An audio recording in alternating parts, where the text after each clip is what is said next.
নমস্কাৰ পুনৰ এবাৰ স্বাগতম জনাইছো আপোনালোকক কাজিৰঙা নিউজলৈ আৰু মই জিজ্যোতি লস্কৰে লৈ আহিছো এই মুহূৰ্তৰ এটা বিগ ব্ৰেকিং নিউজ অসমে অতিক্ৰম কৰিছে 500ৰ ঘৰ Covid পজিটিভৰ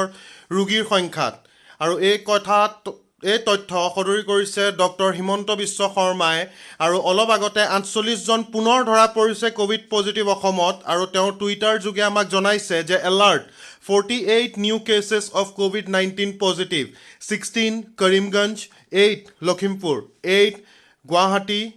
Quarantine Center, 5 Kasar, 4 Hailakandi, 3 South Salmara, 2 Nalbari, 1 each from Morigaon and Gwalpara. আৰু ইয়াকে লৈ 514 total cases, recovered 62, active cases 445. আমি কৈছো যে 48 জন পুনৰ কোভিড পজিটিভ ধৰা পৰিছে আৰু এই তথ্য সদৰি কৰিছে স্বাস্থ্যমন্ত্ৰী ডক্টৰ হিমন্ত বিশ্ব শৰ্মাই টুইটাৰ যোগেৰে তেওঁ কৈছে 16 জন কৰিমগঞ্জত ধৰা পৰিছে 8 জন লখিমপুৰত ধৰা পৰিছে 8 জন গুৱাহাটী কোৱাৰেণ্টাইনত থকা 5 জন কাছাৰ ডিষ্ট্ৰিক্টত ধৰা পৰিছে 4 জন হাইলাকান্দি 3 জন সাউথ সালমাৰা 2 জন নলবাৰী 1 জন মৰিগাঁও আৰু 1 জন গোৱালপাৰা আৰু ইয়াকে লৈ মুঠ সংখ্যা পজিটিভ কেছৰ 514 লৈ বৃদ্ধি হৈছে 514 ঘৰ অতিক্ৰম কৰিলে অসমৰ কোভিড পজিটিভ